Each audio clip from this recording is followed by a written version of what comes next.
Oh my goodness. This close to victory and I get freaking cheap shotted. This is unfair. Look at that stupid stun lock. This is ridiculous. Honey. Look, if it upsets you this much, why do you keep playing Sekiro? No, can't you see I'm having fun here? This is having fun. The Gaming Lovers Podcast with Brendo and Jem. G'day and welcome to episode 51 of the Gaming Lovers Podcast. I'm Jem. I'm going to have blood pressure issues because of Sekiro Shadows Die Twice. But my name is Brendo, and that's also a fact that's important to the story. Hyper blood pressure issues Brendo. Hypertension Brendo, that's what it is. Hope everybody has had a wonderful week in the gaming world. We are the Gaming Lovers talking games. We love games, and sometimes they don't exactly love us back. No. Sometimes they're just a little bit too brutal, make us want to rage quit, throw the controller through the TV screen, and then get us banned from playing video games for like a month.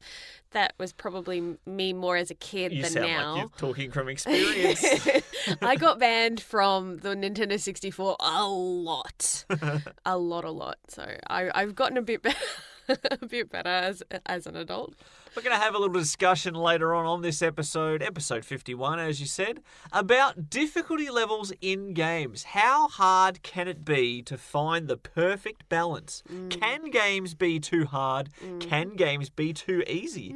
There's quite a bit to discuss about that, and we're going to dive into that a little bit later. But right now, it's time for everyone's favourite melodious introduction of Gaming Goals! Gaming Goals! Never the same twice. Never the same twice. Just like our video game schedules a lot of the time. And all the promises we make and then don't follow through with. But I did follow through with one this week. I actually did accept the challenge last week to play a game outside my wheelhouse, which ended up being Apex Legends. Apex Legends. Yes. Not something I picture that comes to mind when I think of games that Jem would enjoy. I don't mind shooters, but the online battle royale thing kind of makes me nervous, and I'm not a big fan of being able to hear people chatter and stuff just because there's idiots. They kind of ruin the experience. That's putting it simply, yes. Yes. So I was like, okay, I'm going to at least play one round and see how I go. So I did. And how did you go? So I played as, I believe it was the Wraith class, the girl who kind of has biotics. I did not get the chance to even try to use those powers because I love how you call it biotics. that's what they look like to me, and I would describe everything on the basis of Mass Effect. Okay. So, should you do more research and actually know her name so you know, so the fans of Apex Legends don't be offended listening to this podcast? Hey, I am describing it how I remember it because this is my experience, okay? And I felt so bad for the squad I got put into. You know how they do the matchmaking? Uh-huh. I thought they'll put me in like with a group of people that are around the same level as me. No. My poor team members are like 10, 15, 20 levels above me. I'm like, oh, they're probably so upset to see someone who's level 1 added to their team. My first ever match, I survived about a minute and a half. Oof. I got down, and a big chunk of that, right, of the match is falling from the sky to the map. So I jumped down, was in the battlefield, found a little warehouse and picked up like a gun and some ammo, and kind of was just getting my bearings when someone burst in and started shooting. And I shot back, but I was so outmatched because the person who took me out was like level 18 or something and had a lot of kills to their name. So I was like, well, okay. That was a short fever dream. So 20 three-man teams in each match. Did your team come last because of you? not last. Oh. Second last. Hey, 19th's better than 20. So at least I managed to last just that little bit longer than one other poor team. I felt really bad though. I did try to ping my location so that they would know where I'd found this cache of weapons and ammo and things like that, and hopefully revive me before I bleed out in the game. But alas, they'd probably run far, far away by that point. I think if I was going to try it in earnest and get better at it, I would, do a Katniss and grab what I need and then bolt for the forest kind of thing. The problem is it's sort of a team-based game. You need to stay together so you can revive each other and heal each other. Protect each other, yeah. If you split off into the 4 wins, or the 3 wins, there's only 3 of you, so you can't have 4 wins. But if you split off, then you'll be being more of a liability. And I did like how when you did fall from the sky, you did stick to the person who you designated the leader, like glue.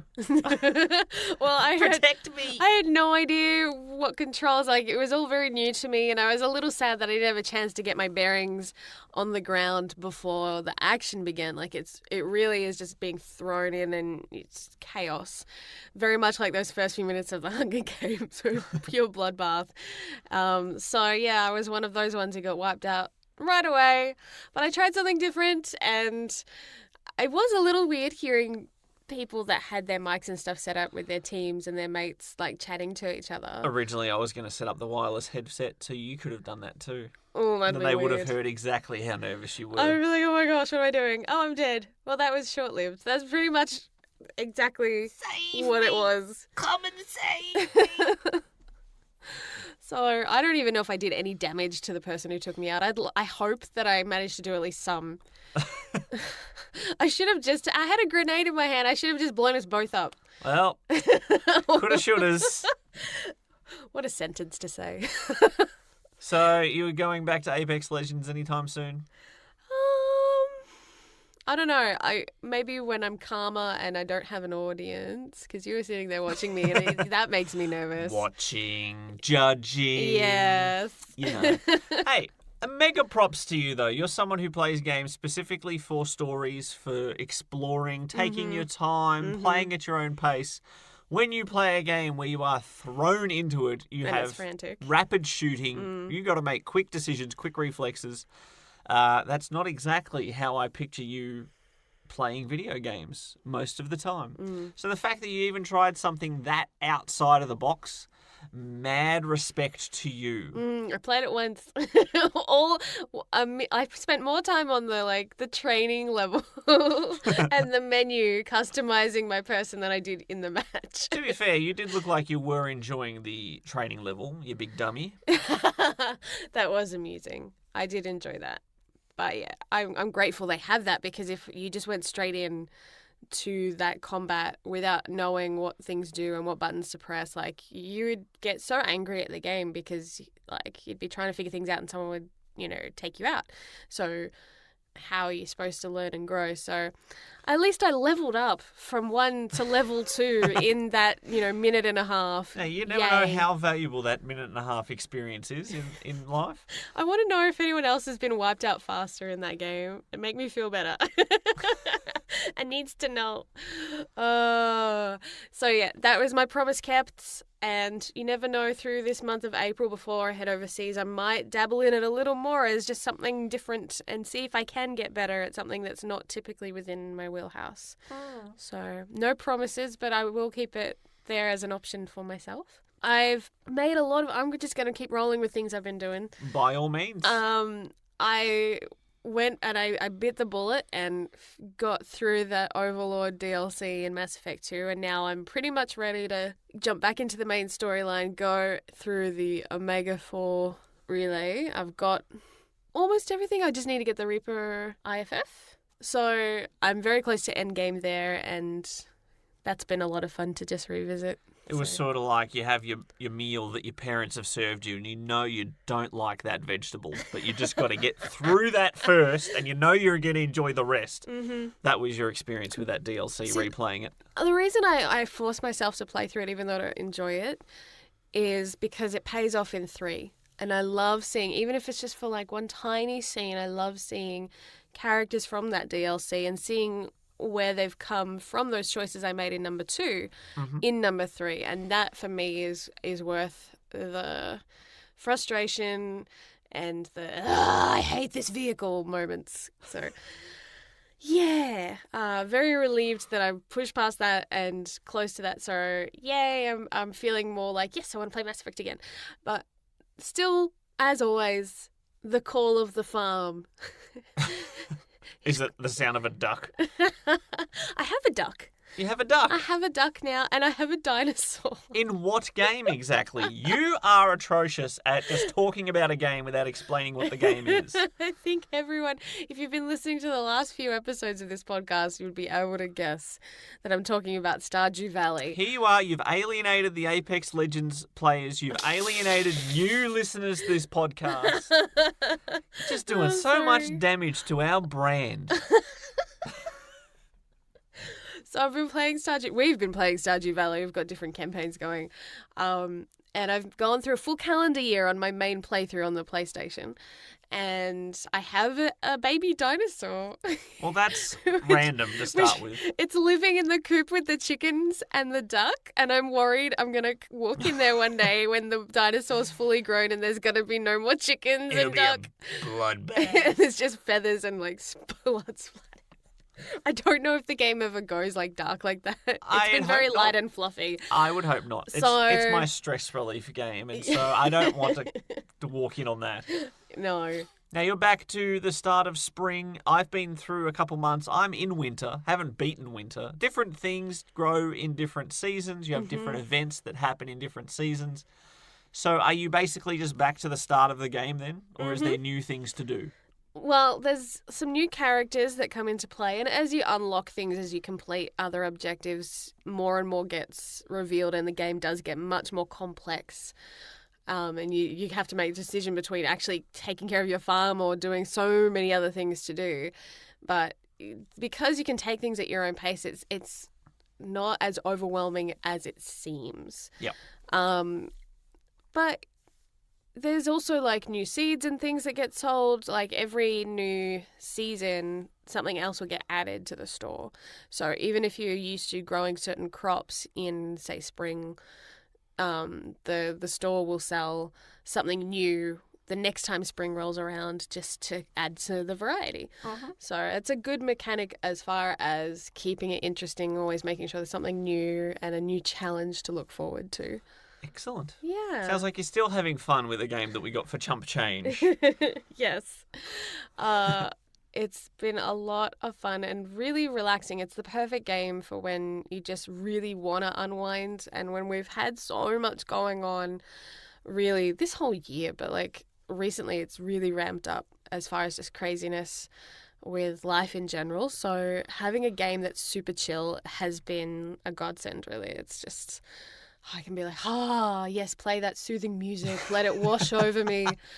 So that's been my week. I can attest to that as well. I will talk a bit more about Sekiro in just a minute, but there's been days in this week where I have been stressed and I have an hour to play games before bed, and I've played Sekiro and it was the wrong choice, and I go to bed and my body's still adrenalized and amped, and I'm like, that was stupid, not the smart choice to do, and it takes me a long time to wind down. There's been other days this week where I have been stressed out and have chosen to play Stardew Valley before bed, and much, much more relaxed. Just the music. We have the soundtrack linked with the game, and we'll have it on in the car, and I'll be like, oh, this is so soothing. That's unsafe. Wait, falling asleep. Not all the tracks are super chill, but it's just really pleasant to have on in the background. So that is nice. I don't think it's a compliment video games get given very much, that it's a relaxing, soothing thing. Yeah. But they can be if they're, structured the way that Stardew Valley is. Yeah, So. and if they have, monumental, epic, stressful boss fights that require precise timing and abilities and things like that, that definitely helps in the whole relaxation. Nothing says relaxation like Sekiro. Yes, if you are a masochist. Maybe I am. The things you'll have to learn about me, even though you've been married to me for 7 years. So You were say 10 years. I don't know what I was trying to say. I've been awake since 5, darling, don't forget. Well, masochist or not, I have been enjoying Sekiro Shadows Die Twice, and strangely enough, I have missed the very concept of co-op in this style of game. Now, when I first discovered the Soulsborne series, I played Bloodborne, and I did it all solo because I didn't want to rely on anyone else who could slow me down, or, like your experience with Apex, I didn't want to look bad in front of a stranger from Chile who was trying to help me fight a boss. I didn't want to let him down by dying. It adds a lot of pressure to the gameplay. So I actually played all of Bloodborne's content solo. But then when my good buddy the Falcon got Bloodborne, and he was struggling a little bit, not to make myself sound more impressive than him, but I became his assistant and helped him with certain bosses and helped him clear some high-level areas. And he repaid the favour because he played through the entirety of Dark Souls Remastered before I did. Mm-hmm. And so if you told me to play through that game now, I would have no idea where to go because I spent most of my game following him.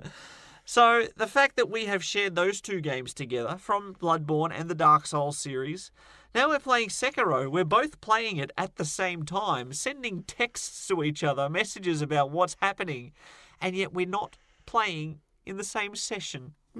Session arose. Shadows Die Twice. Online. What has been the creepiest enemy that you've had to fight? Because in Dark Souls and Bloodborne, there's always one that's like really eerie or like, whoa, that's creepy. Have you had any moments like that? Well, there was one section in a misty forest where ghosty people are trying to get you, and that's more unexpected, like you don't think they're there until they're right in front of you. So it gives you a little bit of uneasiness, but there's also been things grabbing me from walls, which in my last session did not go down well when I wasn't expecting it at all. So suddenly, like the counter symbol, like the warning symbol shows up above your head that someone's doing a big supercharged attack, and I'm like, who is it? And then I got skewered in the back by a giant spear. So excellent for that. You should have hit the counter button. Yes, I should You have. had the warning come above your head. My reflex is not quite that sharp. Now, the good news is I'm not stuck on any bosses at the moment. Yay! Because I can't reach any bosses because I'm stuck trying to get to the bosses. So it's not as relaxing as it sounds. We have monkeys who have raided the gun cabinets. We have had all sorts of trouble in our recent sessions of Sekiro Shadows Die Twice. Still having a great time, though.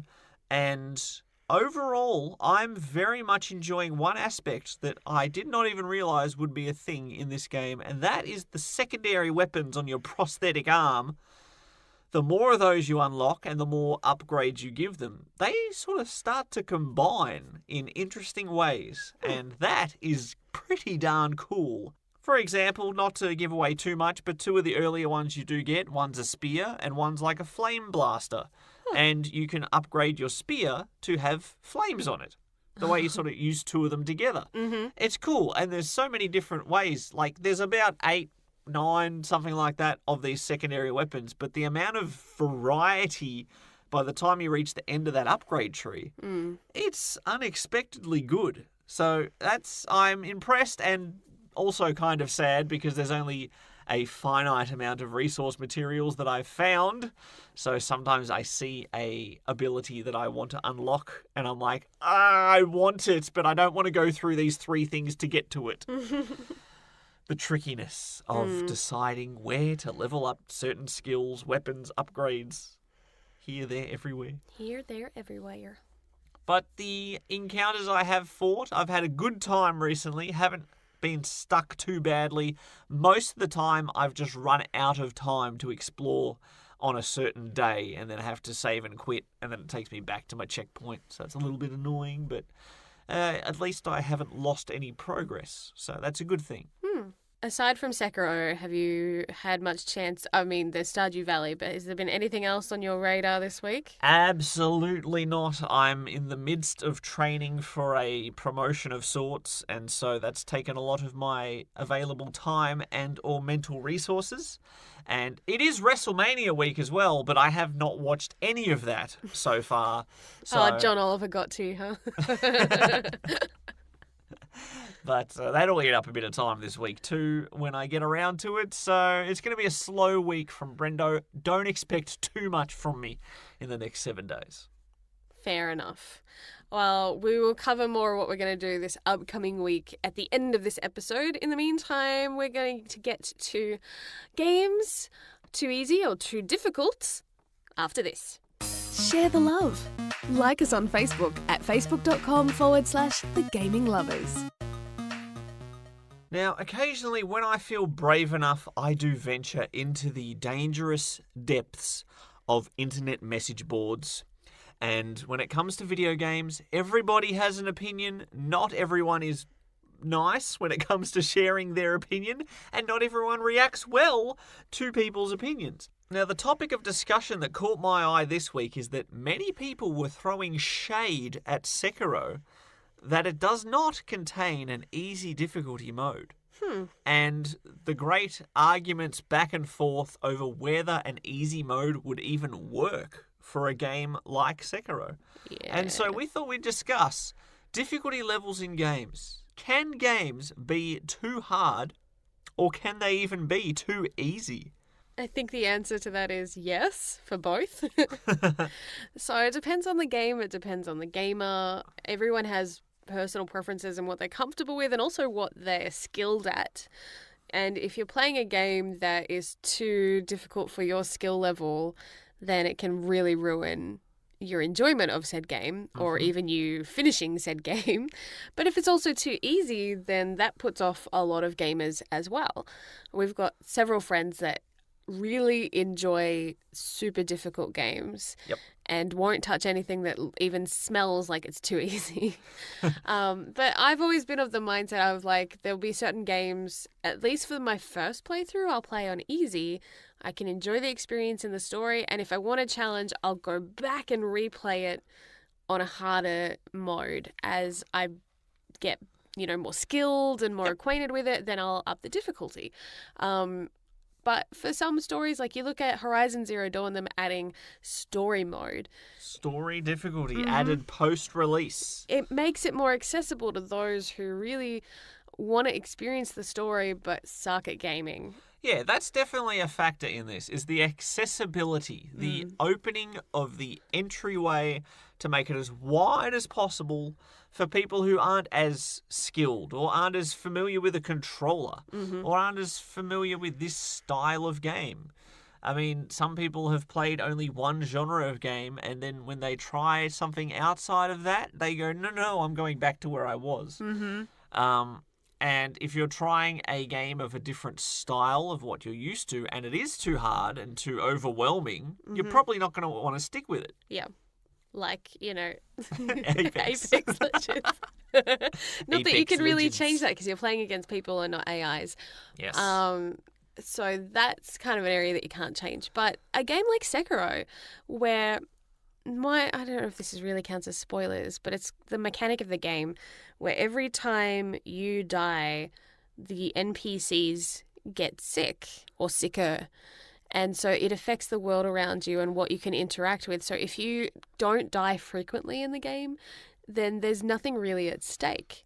It loses its potency. So if you made it too easy, then it wouldn't have that same gravitas to it. But also that whole, like, the creators of not only Sekiro but Dark Souls and Bloodborne are notorious for making hard games. So if they put in an easy mode, I feel like they'd be kind of capitulating to those who are just whinging, going, it's too hard. Yeah, it's hard to find a balance because I see definite valid points on both sides of this argument, which is why I think it's good to just sit and discuss this with you. Yeah. Bounce some ideas off my wife's head, and that sounded far more violent than I meant it to. Gentle ideas, please. Part of the appeal of me wanting to try Bloodborne was that I heard it was challenging. And I've always said I would rather play something like Bloodborne and struggle to try to beat those set obstacles than to play something like Apex Legends against other people and prove that I'm number one. I couldn't care less if I'm number one, but if I say, hey, I got the platinum trophy in Bloodborne, that's like a badge of honor for me. And if you could get the platinum trophy on Bloodborne on an easy difficulty, suddenly my badge means nothing because I have no evidence that I even did it on a normal difficulty. Doesn't mean nothing, just doesn't have as much weight to it, I think. Yeah. There are plenty of games out there that people can get easy platinums for, but not everyone bothers to because it's a lot of basic fetch quests, or like I think of things like visual novels that have really easy platinums, right? Yeah. But a lot of it is stuff that's not even in-game. It's like looking at things through the extras on the menus and watching all the videos and accessing all the files that triggers those trophies. So it's not like it's hard, but it's just people either don't know that that's something that you have to do, or can't be bothered doing it, so then it never pops. Anyways, slightly off track. Yeah, I always like to have those quote-unquote badges of honor, even before trophies and achievements were a thing. You know, I would beat Resident Evil 3 8 times on hard difficulty to unlock all of the epilogues, just so I could say I could do it and rub it in Mr. Steve's face, because he never did that. They're on shade now. But, whether I played Bloodborne or whether I played Dark Souls and got the platinum in that, or if I played it on the Nintendo Switch where there are no trophies, it would still have that badge of honor. Oh, I've played Dark Souls and I've beaten it. Yes. I'm in the elite group, and it's not so much of saying I've done it, you haven't, you suck, I'm incredible, you need to get good. It's just simply there's like a camaraderie, a brotherhood, a family of people who have been through this, that you can look at the memes who are saying, this fight right here, my goodness, this is how it made me feel. And everyone who's done it can sort of band together and go, oh, I know how that feels. You know what I mean? It's not just that, though. There is a culture in gaming of if you play on easy, you suck, you're not a real gamer, you're just a noob kind of thing. And a lot of that, I think, stems from games you look back a decade or so ago, not even that long ago per se, where certain games would kind of almost make fun of you. The developers would put things in there to make fun of you for playing on an easier mode. They would mock you. So if the developers think you're bad for taking an easier route to enjoy the game, then naturally the gamers are going to also take that attitude on of, oh, you play on easy, you suck, kind of mentality. It's a very schoolyard, almost bully type tease.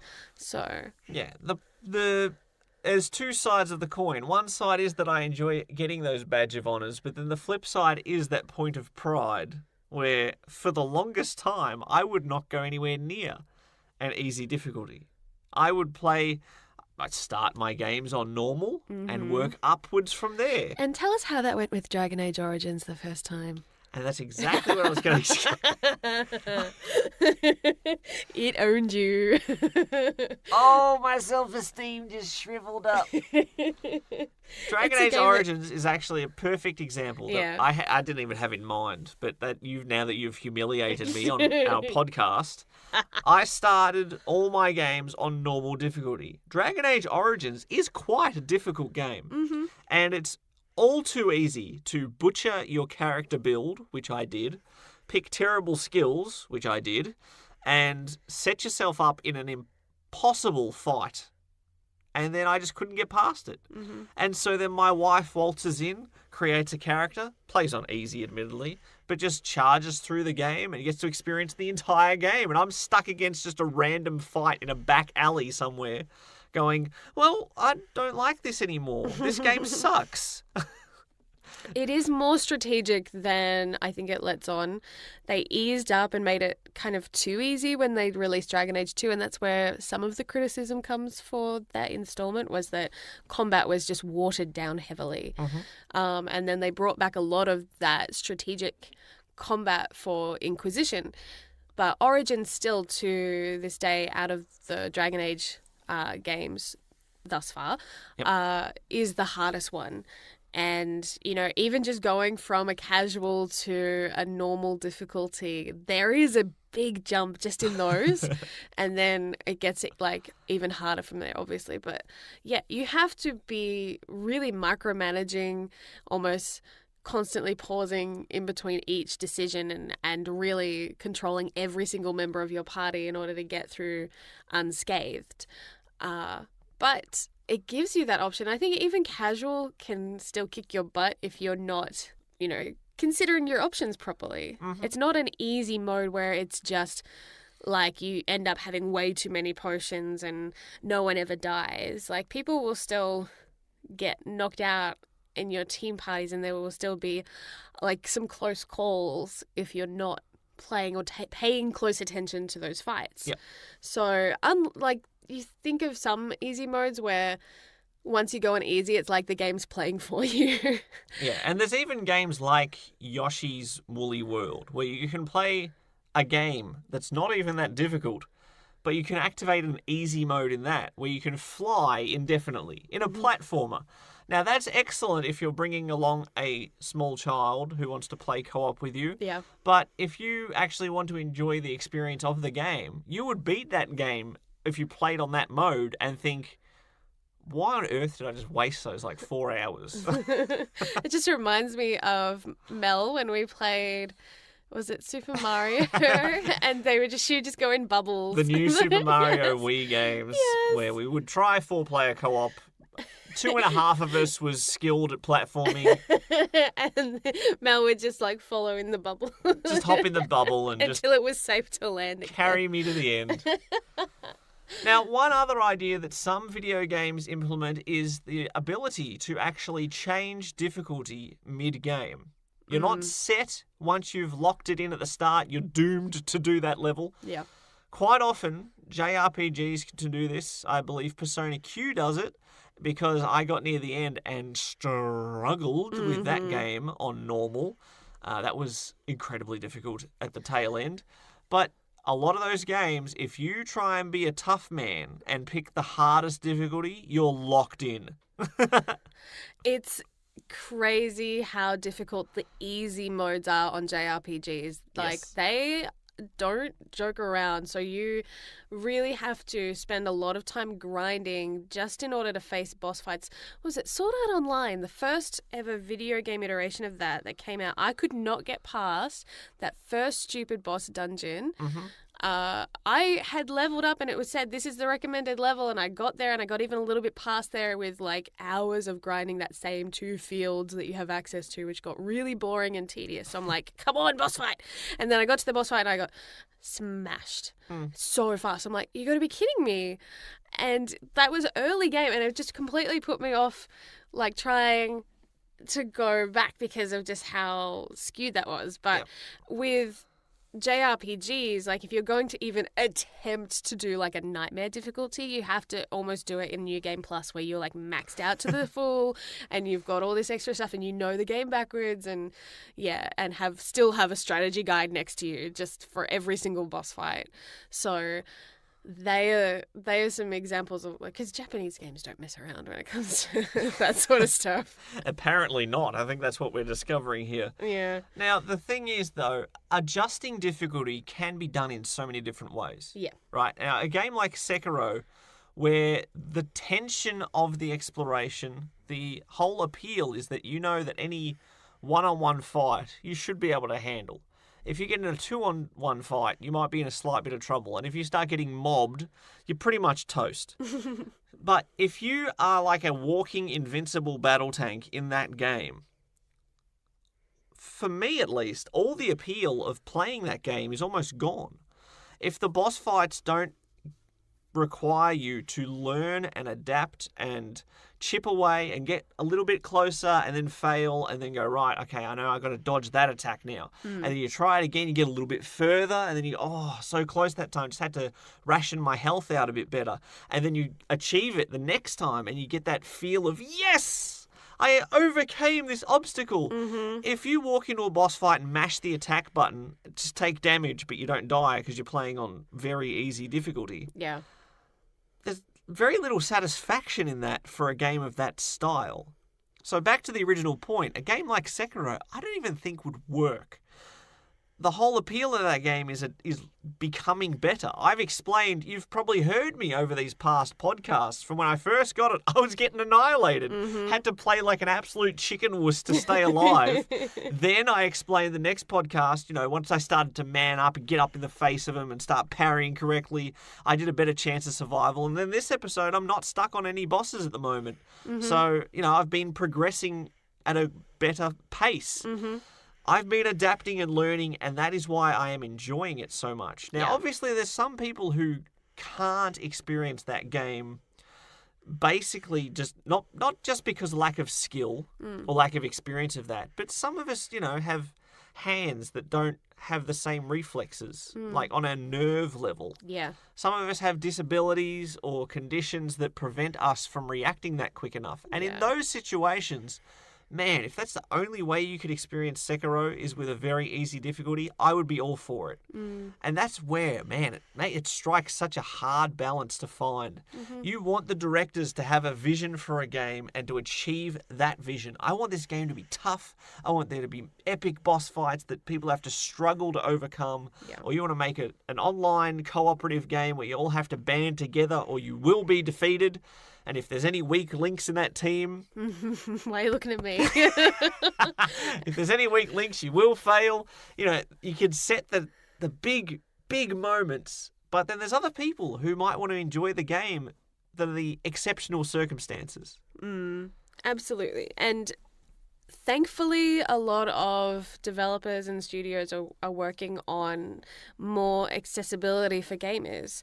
Xbox have their accessible controller, and there's more and more, like, you see kind of prototypes, I guess, of them trying to create controllers where they can basically hook up so you can use your eyes as a controller. Things like that just blow my mind, and I hope that they're making ground and that continues to, because I'm like, how amazing would it be to have gaming for those who are like paralyzed from like the neck down, to be able to then game without needing assistance or anything like that. And just something as simple as a first-person exploring walking simulator, as they're called, which would be impossible because you use hands and thumbsticks. But now technology is advancing and you can have eye tracking. Even VR, having to move your head and things around in your body would still not quite work, but we're on that track. And so it would be like amazing,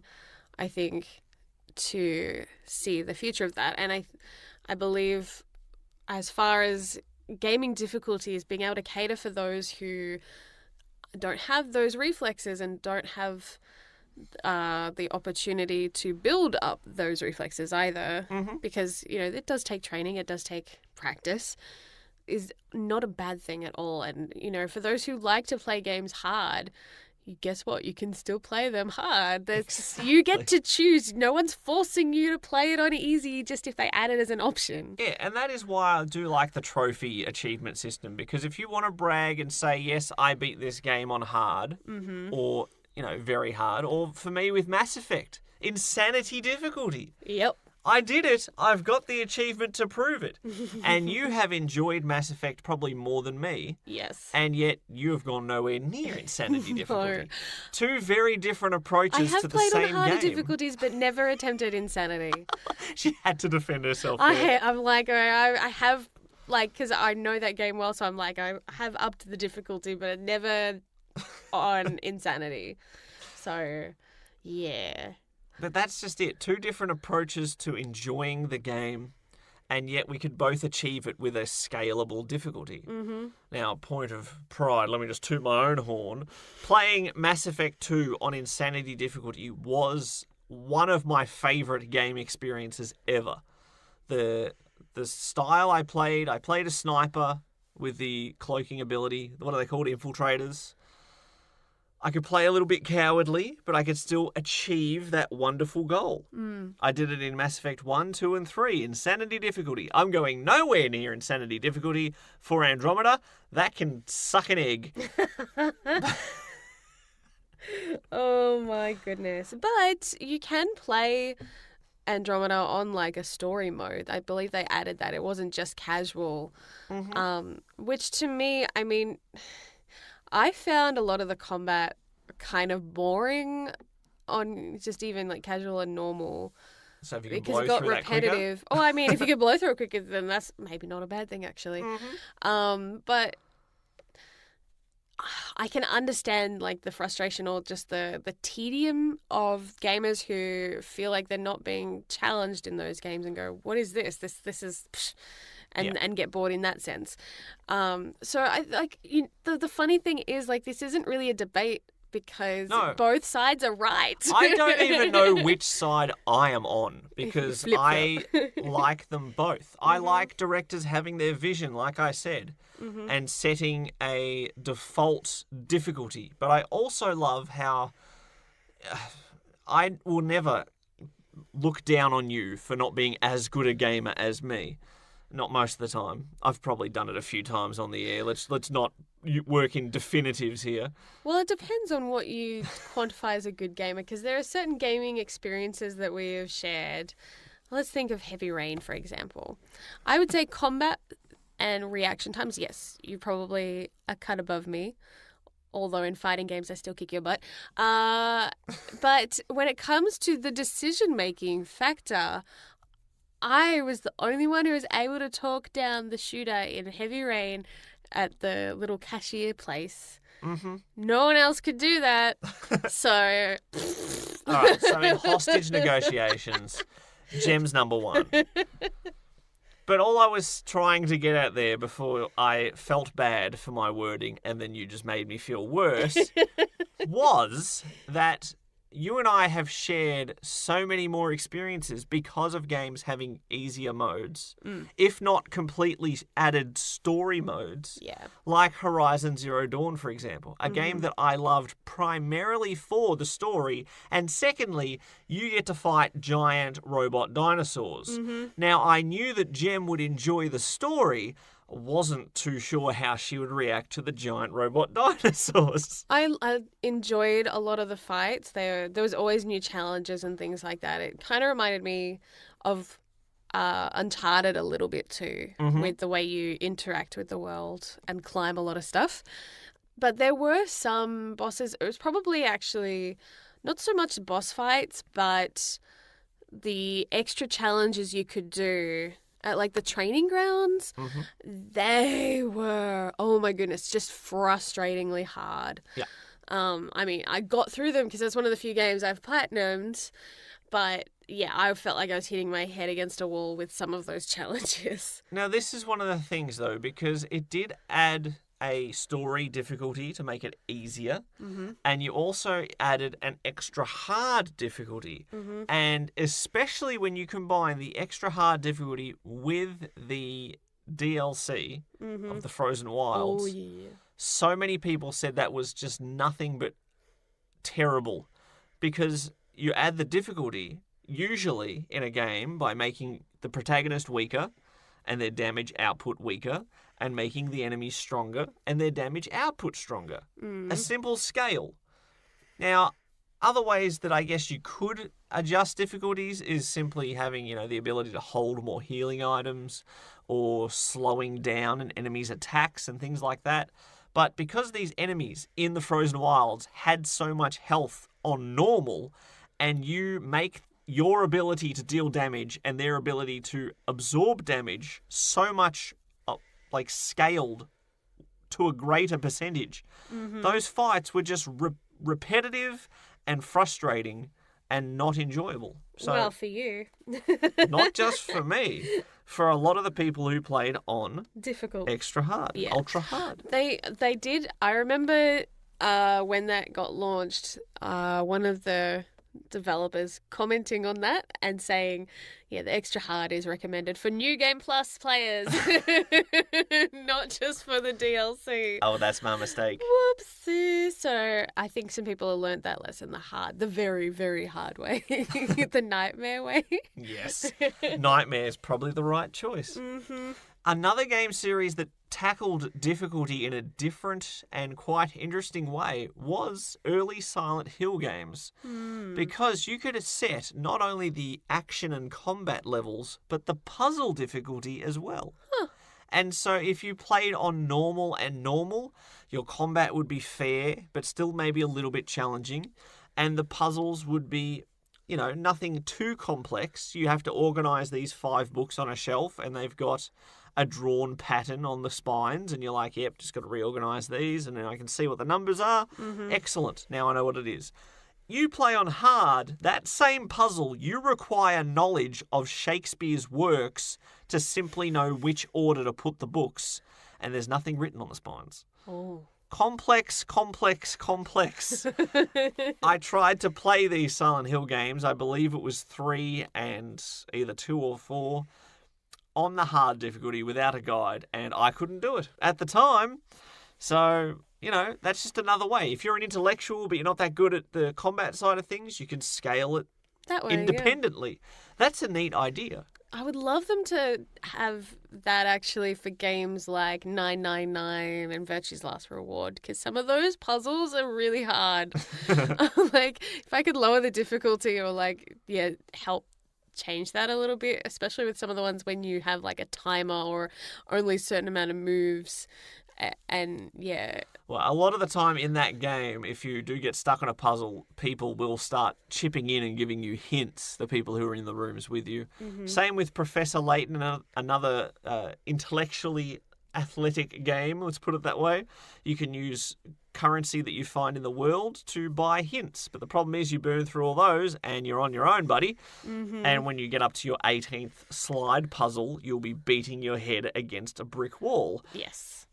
You save the hints for when it gets really hard, not for the early levels. I lent it to some of our young teenage friends, and one of them in particular would spend their 6 coins on every puzzle straight out the gates and then complained because they had none left. Silly. Gotta learn how to save your money, kiddos. Now, my dear, should we take a little stroll down the walk of shame and maybe confess a few little game titles that we had to give up because they were too difficult? I can think of one already. What do you got? Well, it's kind of public knowledge. For those who've been following our podcast from the beginning, you might remember that I started Spider-Man. I have not finished Spider-Man. This is one that I actually was petitioning on this podcast for an easier mode, because easy, like a lot of gamers were saying, wasn't actually all that easy. It was more like being on normal mode. And I played on normal mode, and that at the times felt like hard mode. Yes. So it's one of those things where what you perceive as easy or hard, I think, is a matter of perspective. But when you get a large populace of the gaming community all saying this is not easy. So yeah, that is, I think, top of my list of games that I have sadly, and I want to get back into it. It's not like I don't want to. I really want to experience the story, and I haven't looked up spoilers. I've been a very good girl. It's okay. So, fingers crossed that one day, One day. I'll see the light. Now, one game that I had to admittedly give up, it still is a black mark on my shame ever since. I took a portable game, on a long-haul flight and thought this game will keep me entertained for hours. Something relatively slow-paced, no need for twitch reflexes. Pokemon Conquest is a tactics-style Pokemon game. Fire Emblem with Pokemon, and you've basically got the formula. Now, I got stuck on that and got beaten very badly by a cute girl and her Jigglypuff. And Ooh. I got walloped, and so I reloaded the level, and I got walloped, and I reloaded the level, and I got walloped. And so I have not played that since, and that was 6 years ago. See, Japanese RPGs, man. Tell you what, they sucker you in with the cute anime-style pictures. I and thought make I you could think, beat a Pokemon this game. looks easy. No, it's not. I thought I could beat a Pokemon game. You're listening to the Gaming Lovers Podcast. Want to join the conversation? Visit thegaminglovers.com. Record your comment or question by clicking on the button on the right-hand side. And you could be featured in the next podcast. Speaking of like tactical games that totally wiped the floor with us, XCOM. Oh my gosh. Oh my goodness. XCOM. And it started off fun and cute because I named all the people, like the soldiers that I would recruit after my friends and family, and I'm like, haha, I've created my sisters or Brendo, and then one by one they got killed on the field of battle. Brendo's killed in action. And the memorial wall starts getting filled up with all my friends and family, and suddenly it's not so cute and funny anymore. That is a hard game. That is a very hard game, and you want to talk about masochistic? I think I enjoyed every second of that game, despite it making me cry and squeal with frustration. You beat that, at least the first one. I did not. Yeah, XCOM 1, I did the same thing and made my friends and family, and guess who was the saviour of humanity? It was my wife. Yeah. Jem was the chosen one, had the special powers, saved the day. Almost nobody else in my inner circle made it. It was made up of friends and some distant cousin. And the occasional wrestler, I think. No, that was XCOM different 2. Different gameplay. XCOM 2, which I also played through to its grand finale and enjoyed, but definitely got frustrated. That's a game that I think the frustration and the tragedy of losing these squad members that you've spent 20 hours investing in, only to lose them permanently, that is part of what makes XCOM so good. Yeah. And thankfully, that is a game you don't need good reflexes for. I've often thought, if I lost a hand or something in some terrible accident, what sort of games could I enjoy? And a game like XCOM, you could, because you don't need to react quickly. You can take your time. Absolutely. And still get defeated after you've You're sat. like, every decision is wrong. That's exactly it. And XCOM, comically enough, is one of the few games that people say you can canonically get a complete failure after 40 hours of gameplay and consider that your canonical ending. Because the aliens win. Yay. That's your experience. Mars attacks. In particular, those DLCs that add in new enemy types will quickly annihilate you, and there have been some aborted playthroughs from myself of XCOM games in the past, so you're not alone in giving up that one. Thankfully, Mario vs. Rabbids much easier to play. That said, not so easy that little kids can pick up and play that. That is a Mario game really catered for an older audience. Well, there was some retries on that one as well when I played through. So it's not like it's holding your hand, which is kind of refreshing. So, yeah, it's a nice middle ground, I think. Well, to be fair, you play XCOM, you get eliminated by high-tech aliens, you can sort of be forgiven. But when you get killed by rabbids, unforgivable.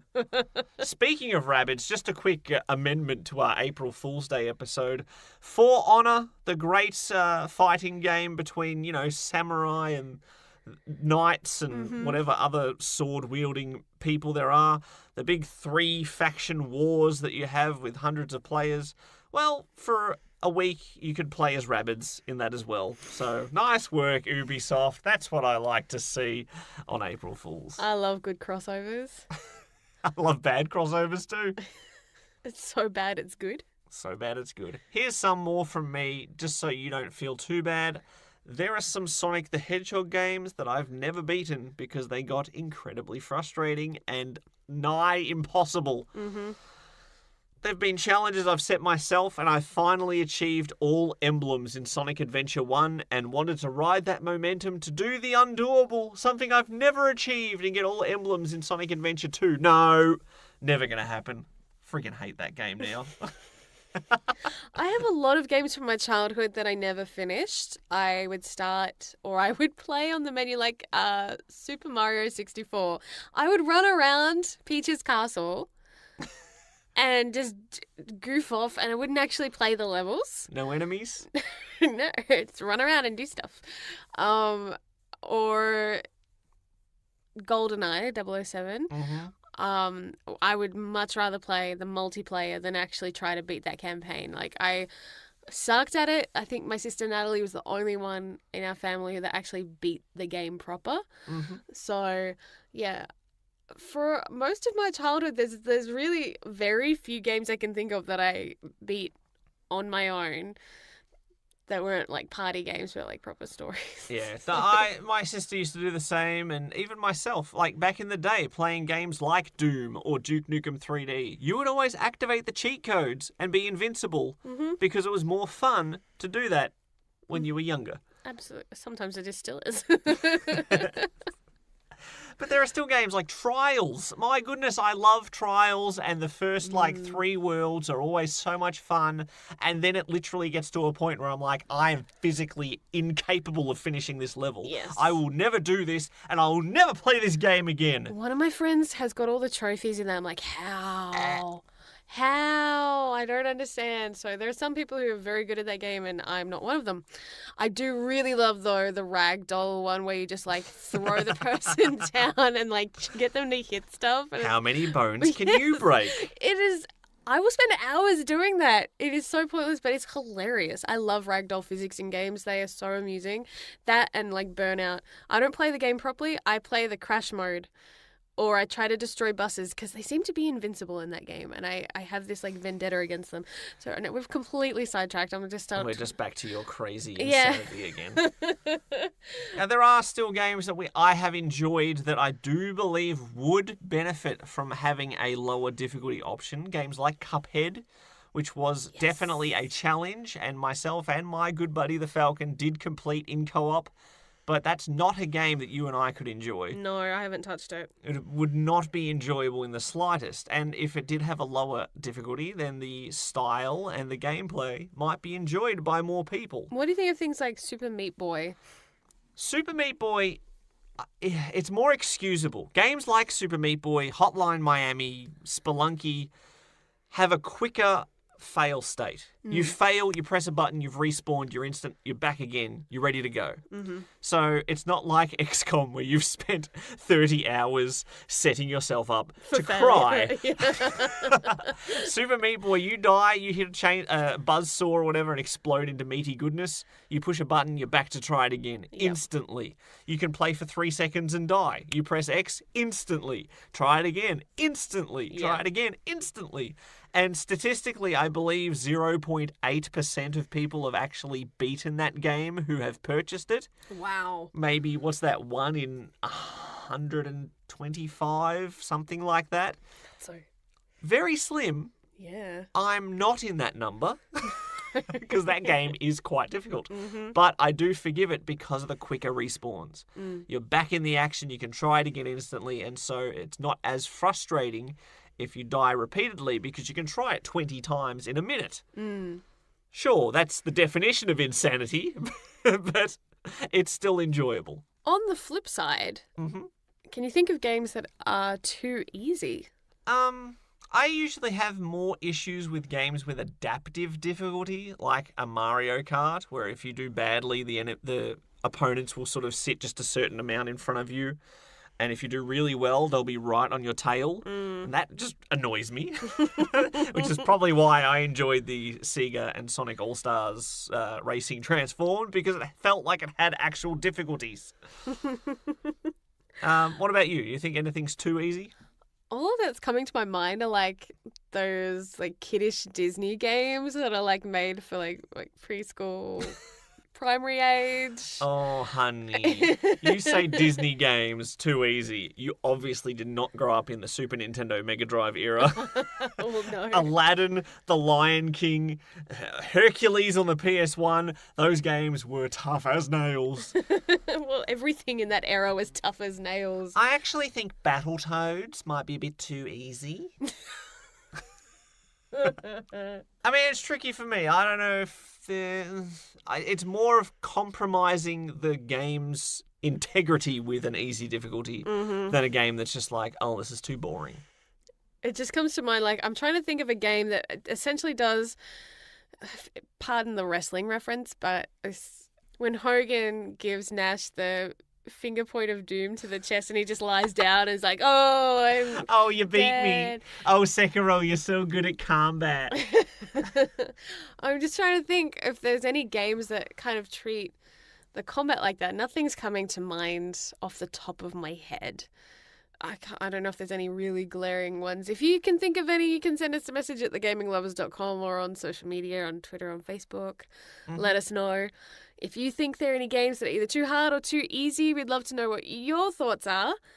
Yeah, well, it's now that I've thought about it, I can't think of too many games that I would complain are too easy. Usually if something is too easy, it sort of sinks into it's too boring.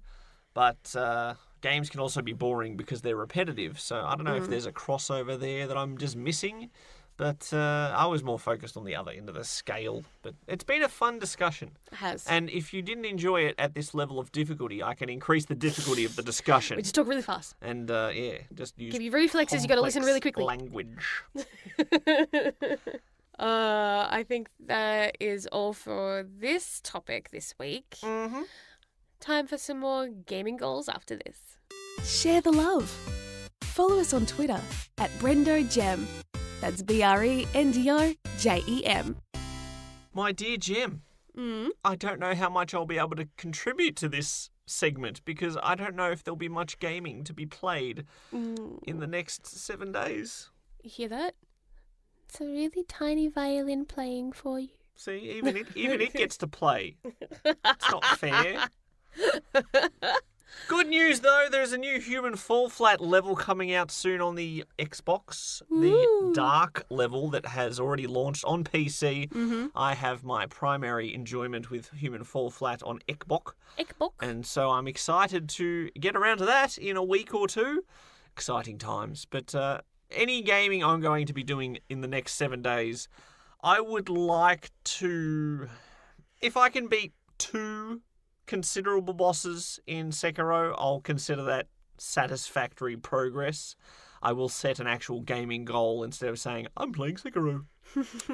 So if I can get through 2 bosses in a busy week, I'm going to be pretty happy with that. And if I do have a nervous breakdown from my studies and stresses of work, I will probably just be spending some time harvesting parsnips on Stardew Valley's ranch. The Corefish Ranch. What is it? Corefish Farms. Corefish Farms. Corefish. Whereas mine's Kelly Whirly Farms. Which I will be visiting, of course, when I need to relax. And I think what I would like to try to achieve is finishing Mass Effect 2 this week. Excellent. And maybe I'll try one more session of Apex Legends. Oh, well, practice makes perfect. I'm sure you'll be in the top 1%. Just give it one more shot.